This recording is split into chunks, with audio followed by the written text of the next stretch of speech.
가장 어려운 시대였던 18세기, 19세기 참 가장 어려운 시대였는데 그때가 성령의 역사가 가장 강력하게 나타났던 그런 시대였습니다.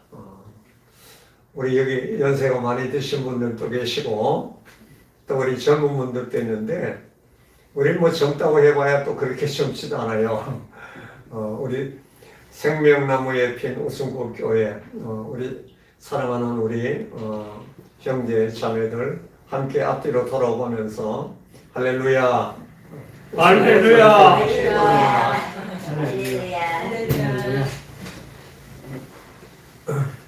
우리 강진에서 보고 있을 김대령 우리 성도님 할렐루야. 아멘.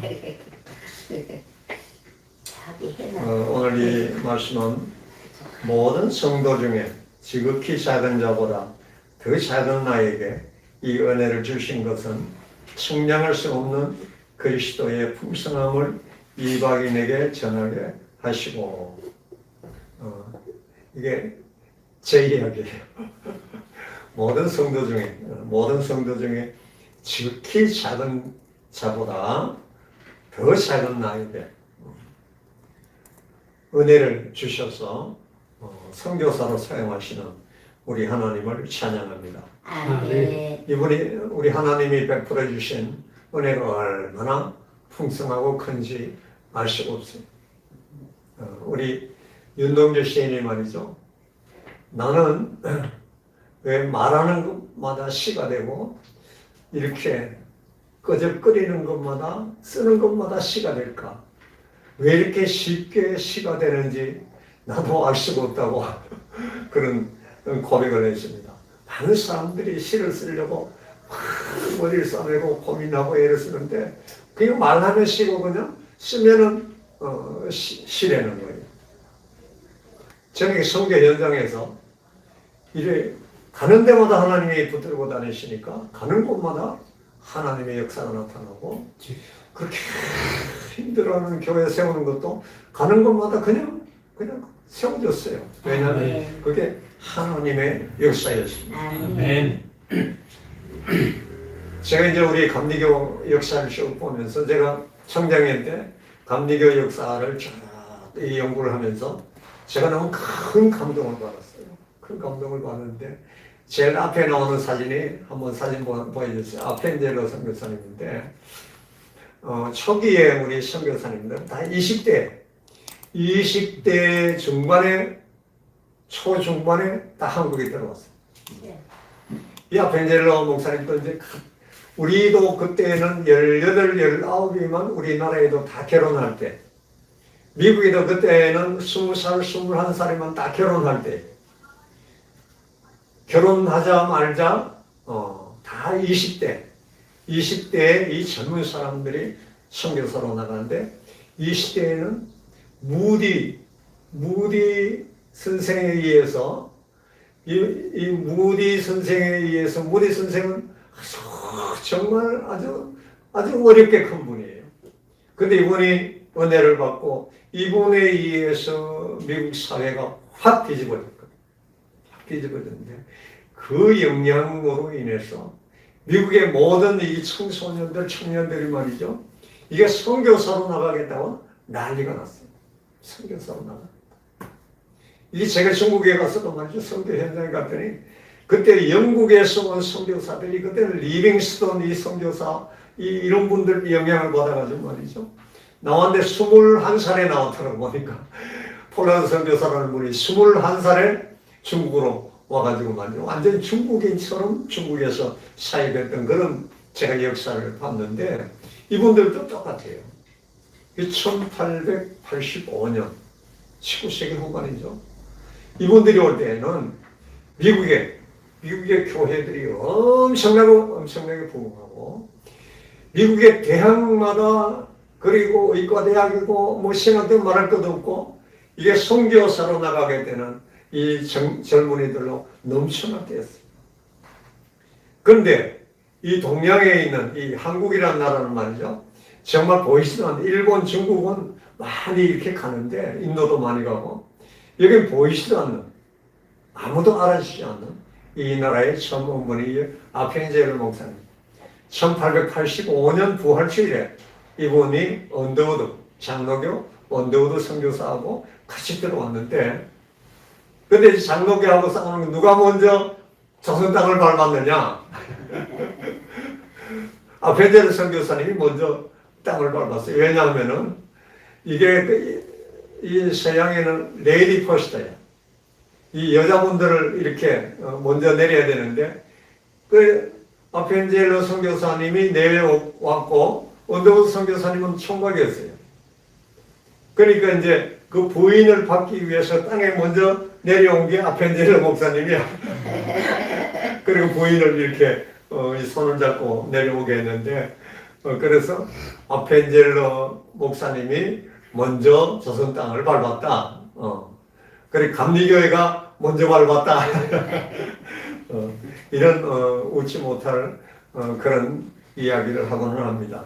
어쨌든 그렇게 해서 아펜젤로 선교사님 내외와 언더우드 선교사님 내외가 들어왔는데, 서울에 들어오기는 언더우드 선교사가 먼저 들어왔어요. 들어왔는데 어쨌든 이분들이 조선에 들어와가지고 들어오자 말자 이제 이때는 막 아주 어수선할 때였고 그런 때였는데, 이 아펜젤로 목사님이 정동에다가 자리를 잡았어요. 덕수궁기에 정동에. 이 정동에 자리를 잡고 거기에서 이제 조그마한 한옥집 하나를 얻어가지고 거기에 살면서 최초로 이제 세 명을 이제 거기에서 젊은 애들을 전도를 하는데, 이때 이제 가장 이제 중요한 거는 이분은 아펜젤로 목사님은 순선 복음 전도자요 학원 선교사였어요. 이분 들어와서 바로 뒤에 배제학당을 세웠어요. 배제학당. 그때는 한국에 신식 교육기관이 없을 때 바로 들어와서 배제학당을 세웠는데, 이 배제학당이라는 것은 고종 황제가 직접 편판을 써서 줬어요. 인재를 키워내는 그런 학당이라고 해가지고 배제학당 이렇게 해가지고 그 이제 현판을 해서 그게 배제학당을 세우게 되는데, 이 학교를 세우고 학생들을 모집해서 이 학교를 통해서 대한민국을 지도해가는 처음으로는 인재를 양성하게 됐다는 거. 이분은 교회를 세우고 학교를 세우고 성경을 번역하고, 근데 12년밖에 못했어요. 왜냐? 1907년도에 목포의 성경 번역 문제 때문에 목포를 가다가 목포 앞바다에서 풍랑에 배가 침몰하는 바람에, 근데 침몰해도 이 아펜젤로 목사님은 수영을 잘하기 때문에 충분히 살 수 있었는데, 고등학교에 다니는 그 여학생 하나를 구하려고 하다가 그 학생은 구하고 본인은 거기에서 그냥 실종되어 버렸어요. 시신도 못 찾았어요. 그래서 우리 아펜젤로 목사님이 12년 사역하고 거기에서 태어난 그 딸들이 한국에서 또 오랫동안 살면서 역시 사역을 했던, 우리 감리교에서는 아주 상징적인 가장 최초의 선교사였어요. 다음 한번 보여주세요. 이분은 스크랜턴 선교사님. 이분은 같은 해에 들어왔는데 한 달 뒤에 들어왔어요. 이분은. 아펜젤로 선교사님은 4월달에, 이분은 5월달에 들어와가지고, 이분은 감리교회 최초의 쉽게 말하면 이제 의료 선교를 시작합니다. 의료 선교. 그러니까 이제 정동에다가 시약청을 약을 지어서 진맥하고 약 짓고 해가지고 그렇게 하다가 뒤에 상동으로 옮겨가지고, 지금 달성궁이라고 옛날에 지금 한국은행이 있죠? 지금 한국은행 자리, 그 자리가 달성궁, 쉽게 말하면 우리 상동교회 달성예배당 최초의 자리. 지금 한국은행 자리가. 거기에서 이분이 거기에 있다가 그 길 건너에 지금 그 세로나 백화점 남대문 시장이 있는데 그게 상동교회로 옮겨서 거기에서 이제 이분이 목회를 했는데, 이분은 거기에서 남대문 시장을 중심으로 이 장사하는 사람들이나 이분들을 위해서 많은 이 의료 시설되어 있지만 복음을 전했던 아주 대단한 우리 선교사님이세요. 다음, 이분이 이제 헐벗 선교사. 지금 제가 이제 이야기한 거는, 학원 선교, 그 다음 병원 선교. 우리 감리교의 특징이에요. 세 번째가 사회 선교예요. 이 헐벗 선교사는, 쉽게 말하면, 처음에는 감리교 선교사로 들어온 분이 아닌데, 이분은 유니온 신학교를 나왔거든요. 유니온 신학교를 나왔는데, 이분은 처음에는 유경공원, 한국의 요청에 의해서 1891년인가 유경공원을 하면서 교사를 보내라고 그랬더니 이 22살인가 한국에 교사로 나왔다가 한국에서 지난번에 제가 3.1필지 보여드렸죠. 그러니까 이분은 일주일 만에 한글을 다 띈 분이야. 근데 이분은 처음 들어오면서부터 정부가 이렇게 뽑아주고 교육시키려는 엘리트들을 만나기 때문에 그래서 이분은 주로 엘리트들, 아주 한국에서 이렇게 수준이 있는 사람들을 데리고 교육하고 사용하고 그래서 나중에 그게 민족운동으로 발전되는 그래서 지난주에 제가 이제 말씀드렸지만 헐벗 선교사가 그런 이런 우리 사회 구원 그 다음에 우리 나라와 민족을 개조시키는 그런 역할을 한 아주 큰 선교사인데 우리 선교 역사 속에서는 이분은 크게 부각이 안 돼요. 왜냐하면은 이분은 그렇게 이렇게 복음적도 아니고 그렇게 교육적도 아니고 쉽게 말하면은 그런 사회구원 쪽에 쉽게 말하면 나라를 민족을 이렇게 움직이고 어떻게 보면은 이분은 상당히 좀 폴리티컬한 면이 있죠. 그러다 보니까 이분이 조금 소외되는데 이분이 한국 사회를 변화시키는 데는 가장 큰 역할을 한 분이다. 그래서 뒤에 이분이 이제 유경공원이 이게 예산이 안 되고 제대로 할 수가 없으니까 이제 다 돌아가게 됐어요. 이분이 돌아갔는데 아펜젤로 선교사님이 이제 안식년이 돼가지고 1885년도에 들어왔기 때문에 1902년도에 이제 안식년 때문에 미국을 돌아가가지고 그때 이제 이 조선에서 돌아온 이 헐벗 선교사를 만났어요. 야, 감리교 선교사로 나가. 우리가 다 당신 거기서 일하고 뭐든 할 수 있는 것들을 보장해 줄 테니까 감리교 본부에서 파송을 받아서 나가라. 그래가지고 감리교 선교사로 정식으로 감리교 선교사로 나왔어요. 나와가지고 이분이 나오자마자 배제학당에서 왜냐하면 한국어를 이제 고찰 하니까 한국어 강사를 하고 산문출판사에서 신문을 독립신문을 만드는데 이분이 가장 중요한 역할을 했어요. 그 다음 또 하나는 그 신문을 영문신문을 만들어내는 일을 이분이 했어요. 그래서 그때는 서재필 박사나 이런 아주 기라성 같은 우리 조선에 하세요.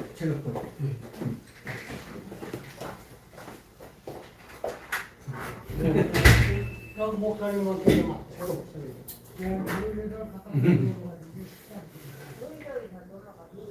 그래서 이게 이제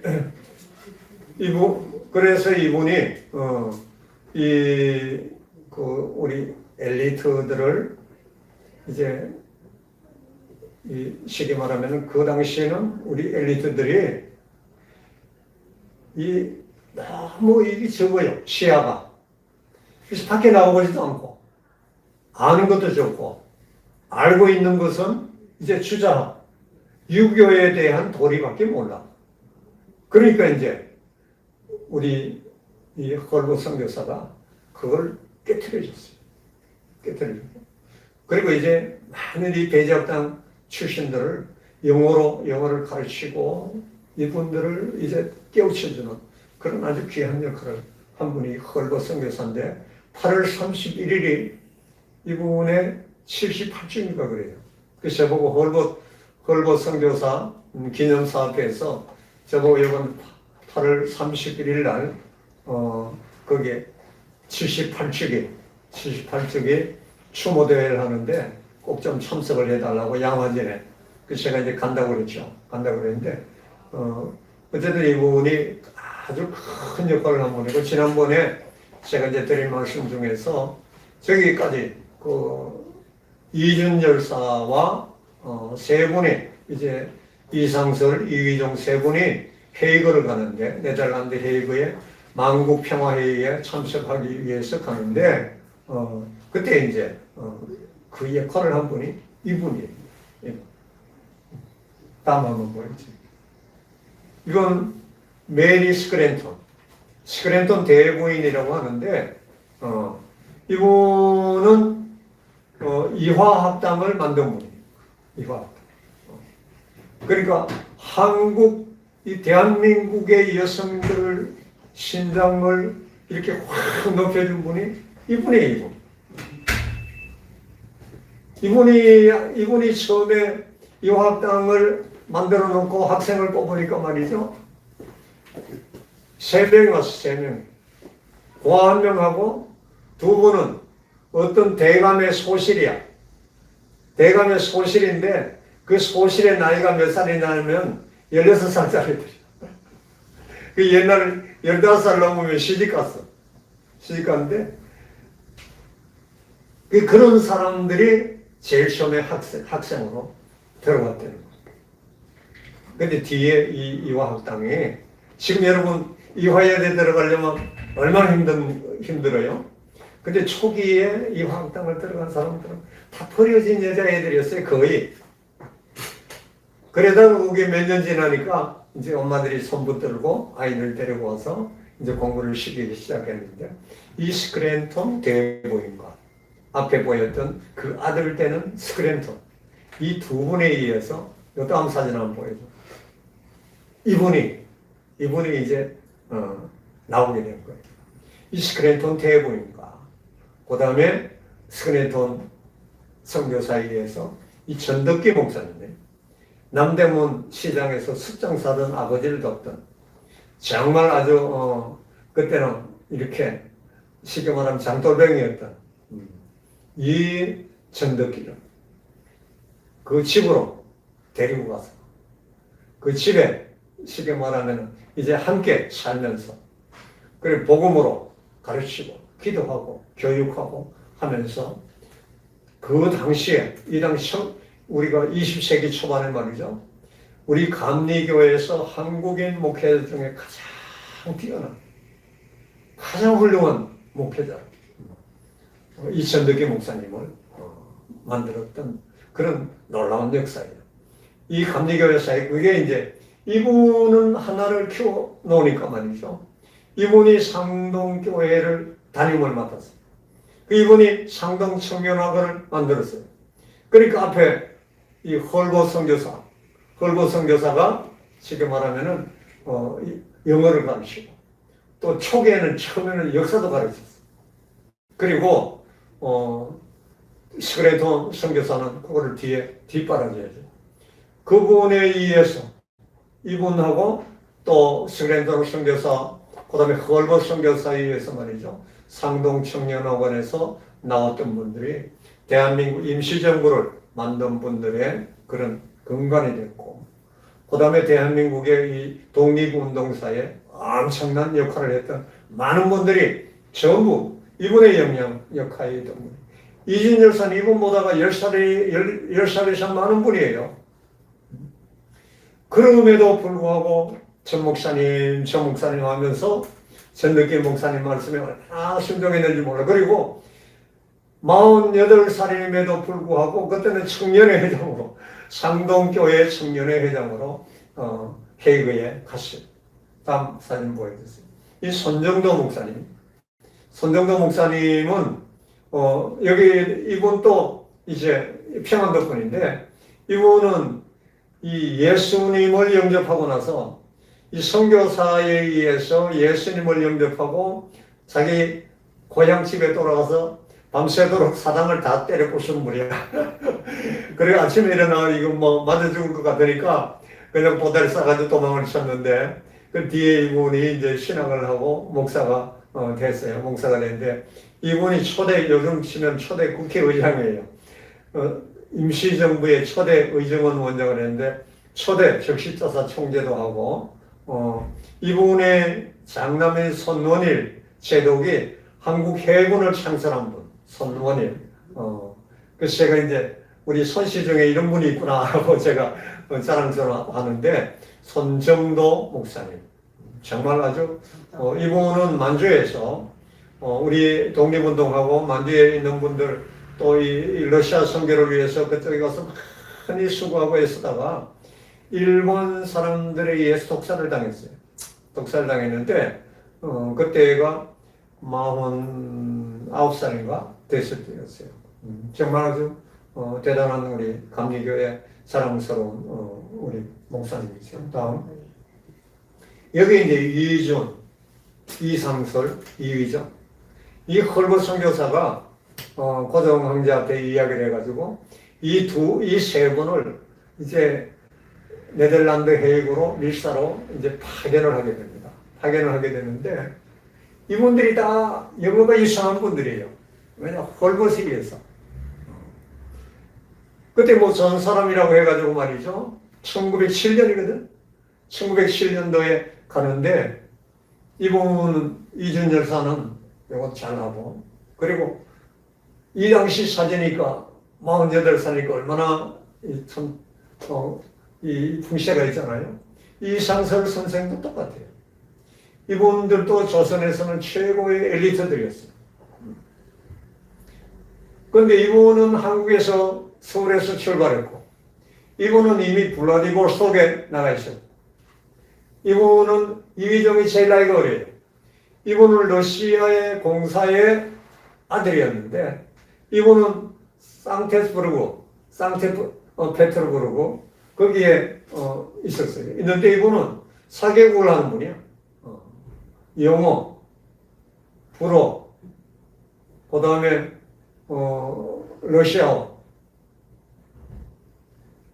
그러니까 그거 아주 유창하게 하는. 제일 나이는 어렸지만 그 당시에도 이렇게 뛰어난 엘리트들이 있었는데 이 세 명 외에 또 하나가 뒤에 살짝 빠져나가서 해외에 도착한 분이 있었는데 그분이 헐벗이. 이 헐벗이 이 모든 작업을 다 미국에도 네덜란드에도 다 작업을 해놓고 나갔는데 결국은 못 들어가고 결국 거기에서 이준 열사는 순국하고 결국은 거기 신문에다가 네덜란드 신문에 영국 신문에 미국 신문에 대서특필하게 된 건 이게 헐벗 선교사 때문이었어요.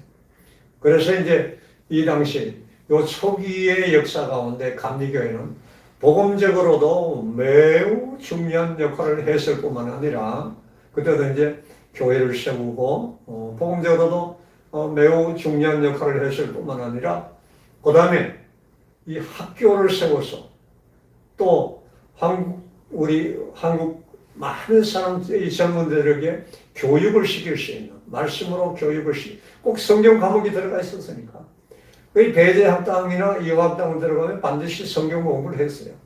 그래서 이 말씀으로 많은 한국의 청소년들을 교육할 수 있도록 했다는 것과 그 다음 또한 병원을 통해서 이 세브란스 병원이 말이죠. 이 세브란스라는 큰 부자가 인도와 아프리카와 모든 나라의 병원을 세울 수 있는 돈을 다 보냈다는 거야. 다 보냈는데 그 지금 증손자가 말이죠. 한국에 와가지고 이 기대를 할 만큼 놀란 건 다른 나라에는 세브란스 병원 하나도 없는 거야. 한국에만 세브란스 병원이 있는데 한국이 제일 적게 보냈는데 한국의 세브란스 병원은 지금 말로 할 수 없을 만큼 커졌단 말이야. 한국에 와서 너무 감동. 한국에 와가지고. 이게 한국은 뭘 요만큼 주면은 100배, 1000배를 불리는 나라다. 이 당시 초기에 들어온 한국에 들어온 이 선교사들이 한민족은 특별한 민족이다. 왜냐면은 한민족들이 지금까지 뭘 몰라서 그랬는데 이 사람들은 가르쳐 보니까 무한한 가능성이 있다는 걸 발견했어요. 어떤 민족보다가 가장 가능성이 많은 민족이다. 이 문자도 그렇고 가지고 있는 사고나 그다음 뛰어난 지혜나 이런 모든 것들이 이게 정말 예수만 믿으면 제일인데 이게 다 술과 담배, 토박에 빠져 있어요. 그러니까 우리가 어릴 때도 그랬어요. 우리가 어릴 때도 농사 다 짓고 나서 이 겨울 되면 말이죠. 이 재산이 그 겨울 사이에 이게 왔다 갔다 해. 겨울 사이에. 이게 다 땅문서 갖다 놓고 놀아가니까. 그 저희가 어릴 때도 말이죠. 우리 연세대 분들 보면 누구 집 사랑방에 가가지고 말이 거기서 화투 치고 거기에서 돼가지고 한 해 겨울 딱 지나고 나면은 그 농사진 거 다 정말 그거 하고 땅 다 팔아먹어야 되고 하여튼 그러한 게 이 당시에 조선 사람들의 이런 그런 풍습이었어요. 근데 그거를 이 교회가 들어오면서 이 복음이 들어오면서 하나님 말씀이 이제 이 민족 가운데 들어와서 이걸 바꾸니까 이 사람들이 깨어났어. 이 나라를 새롭게 바꾸려고 하는데 이미 너무 늦어버린 거예요. 근데 우리가 늦었다고 하는 건 없어요. 왜냐? 우리가 이 일제의 양 36년간의 고난이 없었다면 이것도 하나의 이 시련이 우리가 이 시기만은 복음적으로 보면 하나님의 역사에는 우연이 없다. 우연이 없어. 절대로 우연이 없습니다. 우리가 심은 대로거든.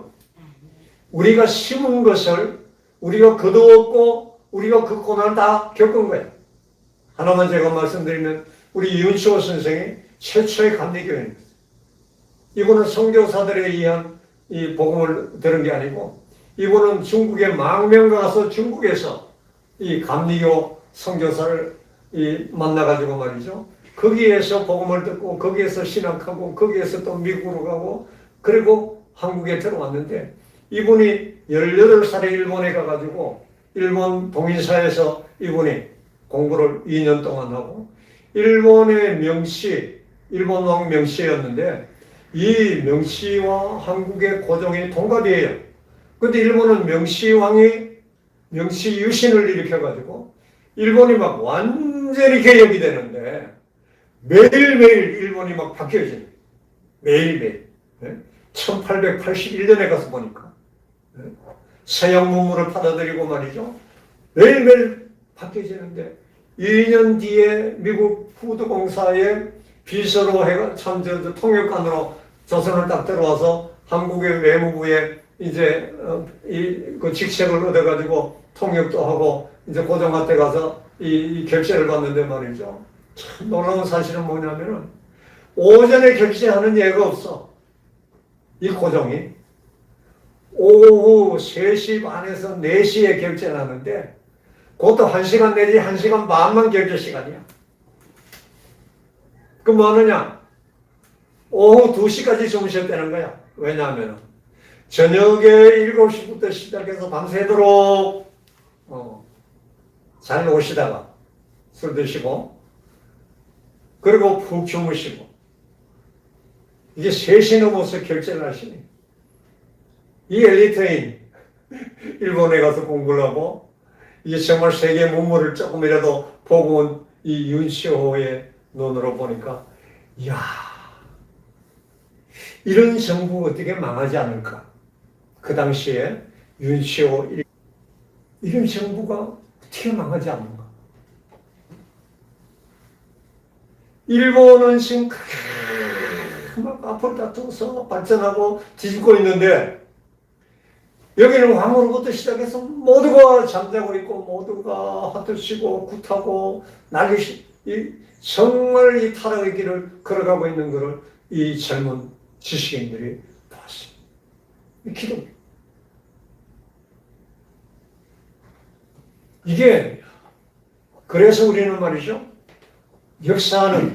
우리가 역사를 잘 봐야 돼요. 뭐 일본 놈들 막 나쁜 놈들이죠. 그렇다고 해서 우리가 잘 산다고 이웃집 거를 말이죠. 우리가 힘이 있다고 강제로 뺏으면 되겠어. 그러나 이 세계의 국제 질서는 양육 강식. 이 강한 나라에 맥히게 돼 있어요. 우크라이나 전쟁 보세요, 여러분. 힘없으면 그냥 달라 그러면 져야 돼. 이거 우리 땅이 옛날에 우리 땅이어서 그럼 져야 돼. 그러니까 우리나라도 똑같아요. 그래서 우리가 지금 또 우리가 신앙적으로 여러분 지금 우리가 이렇게 이 역사가 흘러가는 것을 여러분들이 직시해야 돼요. 아까 이야기했지만 발가벗은 한국사, 발가벗은 세계사, 우리가 역사의 앞에 나타나는 면만 보지 말고 하나님이 오늘 우리의 역사를 어떻게 끌고 가시는가, 이걸 우리가 직시해야 됩니다. 그걸 깨닫게 해주신 분이 앞에 우리 아펜젤로, 스크랩톤, 헐벗 같은 이런 훌륭한 선교사들이었어요. 그래서 우리가 이런 훌륭한 이런 분들이 나왔고, 이런 분들이 위해서 다시 정신을 차리고 민족을 다시 개조시키는 일. 그 다음에 또 하나는 우리가 해방되고 난 뒤에 우리가 남북한으로 이념이 이렇게 다르기 때문에 우리가 나누어졌지만은, 그럼에도 불구하고 우리가 지금 오늘 대한민국이 있게 된 모든 것들은 이런 분들의 헌신이었다. 이런 분들의 헌신. 요 뒤에 일어나는 역사를 쭉 본 말이죠. 요거는 이제 1907년, 1910년까지예요.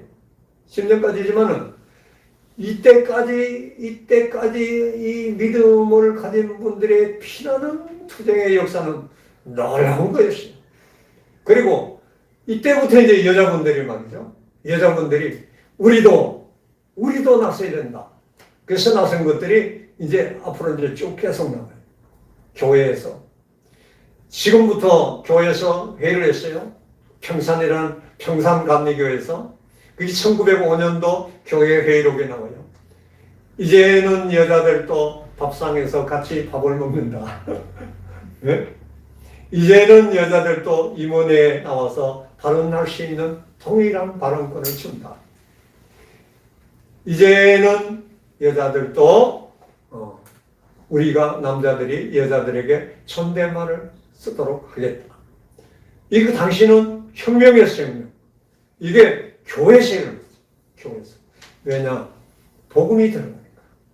지금 또 우리가 기도하고 말씀이 성령과 만날 때 역사하십니다. 그러니까 우리가 정말 앞서가는 기독교인들, 삶으로 실천하고 살아내는 기독교인들이 되시기를 간절히 소망하고, 우리 얼마 안 되지만 우리 우승국 교회는 말이죠. 그냥 웃는 게 아니라 정말 무언가를 이루었기 때문에, 그리고 무언가를 했기 때문에, 그리고 뭔가를 하고 있기 때문에 웃음꽃이 만발한 복된 우리 생명나무에 핀 웃음꽃 교회가 되기를 간절히 소망합니다. 네. 기도하겠습니다.